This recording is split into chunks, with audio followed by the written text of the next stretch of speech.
Today on Diksha, we look at the Guru principle.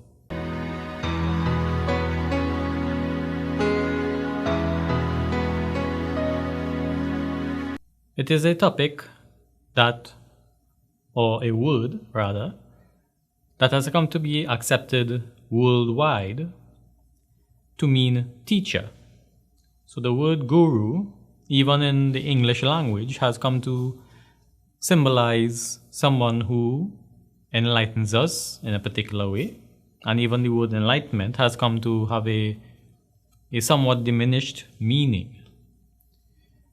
Enlightenment in the sense that when the mind is unclear about something and a guru or a teacher illumines the mind or makes it clear or sheds light on a topic.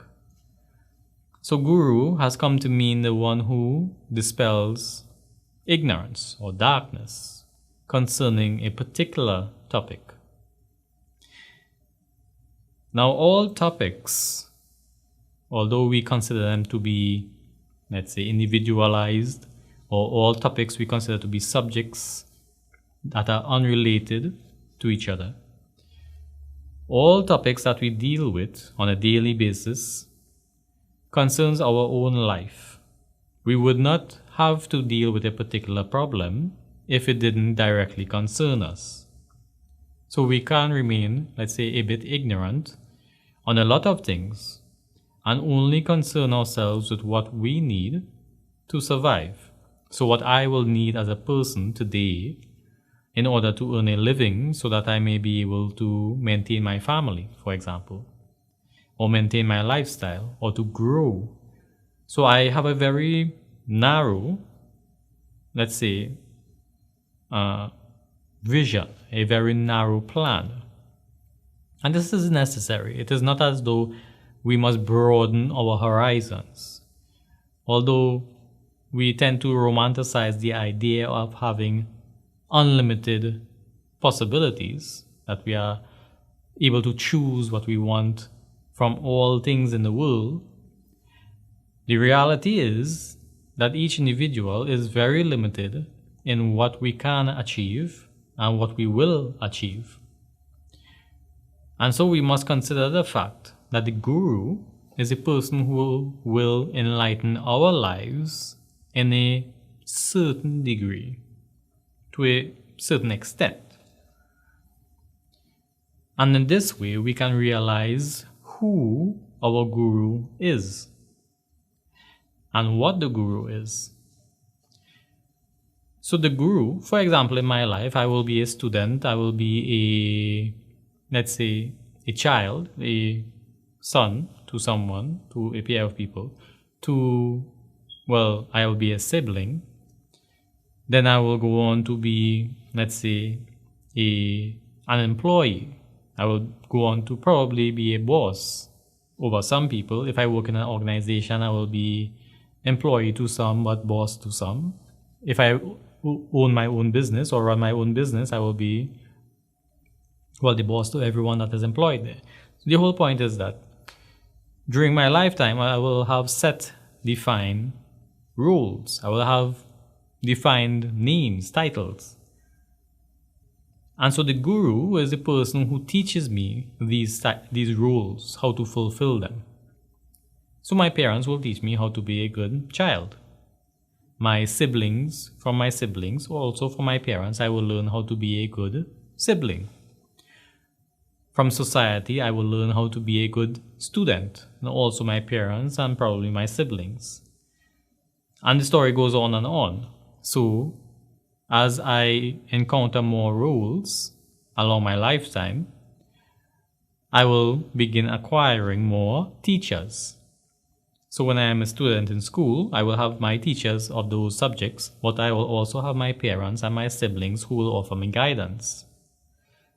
When I become an employee, my siblings, my parents, my teachers, and my employer may offer me guidance in being a good employee.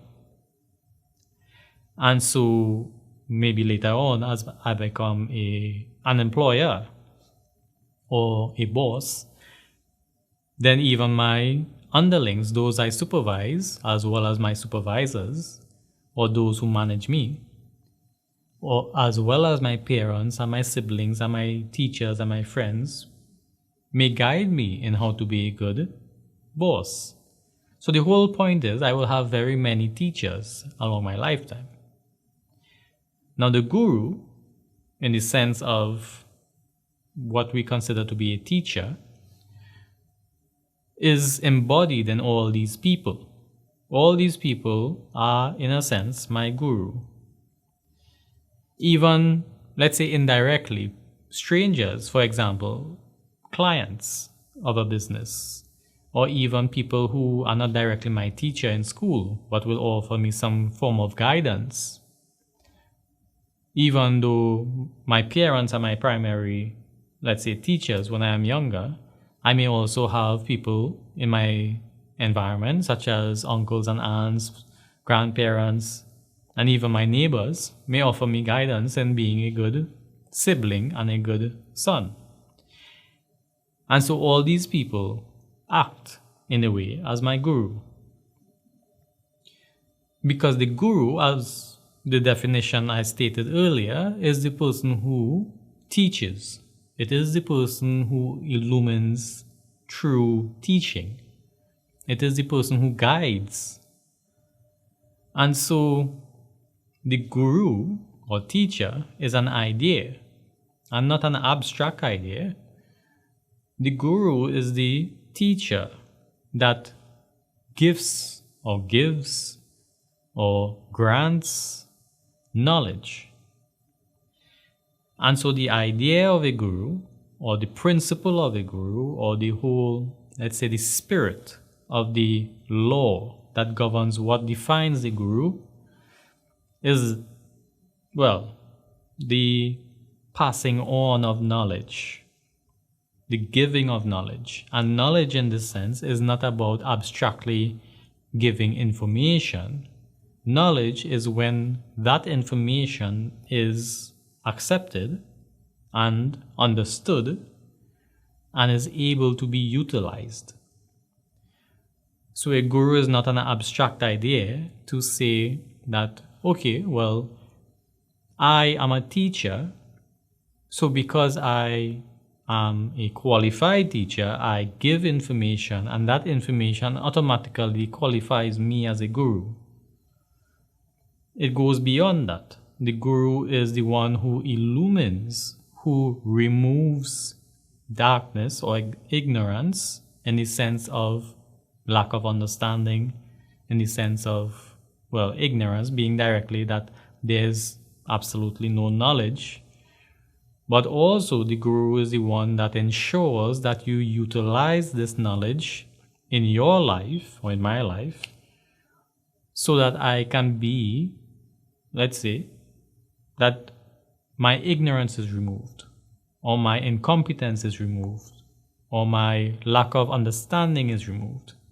So a guru is not simply someone who passes on information, or even someone who, let's say, explains. So the act, or the, let's say, the circumstance of guru, of teacher, is only achieved when there is the removal of lack of understanding. Now, if we apply this definition to all the teachers in our life, we can see where it is a very specific circumstance that qualifies to be called guru. It is a very specific situation that qualifies any particular person to be referred to as guru.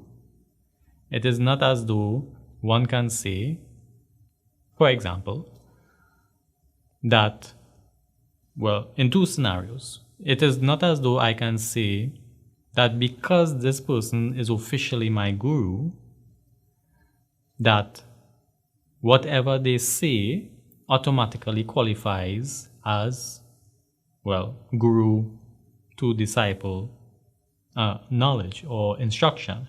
Because if the student still remains with ignorance or lack of understanding, or there's still clouded, let's say, clouded mind after instruction from the guru, then the principle of the guru has not been achieved, which is, well, there's still ignorance, there's still lack of understanding. Even though there's officially someone who occupies the position of teacher. The second scenario is that someone or a circumstance or an organization, whatever, may have taught or removed ignorance or removed confusion, even though they are not officially recognized or even though they are not officially installed as a teacher in your life or in my life. What that means simply is someone may not officially be a guru or a teacher to you, but if you can learn, or ignorance or darkness or lack of understanding is removed by observing or interacting with this person or animal or thing or circumstance, then the principle of guru has been achieved. It has been fulfilled. The whole point for stating this in this way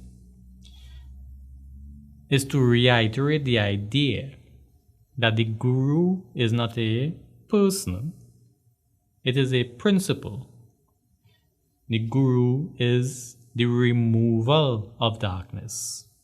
It is that circumstance where the ignorance or the lack of understanding in a person, in the mind of a person, is removed. That circumstance can happen with, yes, an established teacher, or it can happen circumstantially by observation, by introspection, by meditation, by even in an academic sense, by study of books. And so it is an important stance to take when recognizing the value and the position of a guru in your life. It is not a way of measuring or judging. It is simply a way of, acknowledging that I can, let's say, be educated by this person, or I can learn and become knowledgeable in this institution, as opposed to joining an institution or being instructed by someone who, at the end of the day, you may end up more confused rather than enlightened or knowledgeable. Because the circumstance or the situation or the principle of guru, the whole point of it is to make you wiser and more knowledgeable, not more confused and less, let's say, less knowledgeable. It is by no way, this episode is by no way denouncing any particular person or institution or place or scripture or anything like that. It's simply a guiding idea. So like always, I'd like to thank you for joining me on Diksha. The topic today being Guru or the Guru Principle. Right here on Sankhya Television, the first Hindu TV station in Trinidad and Tobago, and your number one choice for inspirational, cultural, and spiritual programming.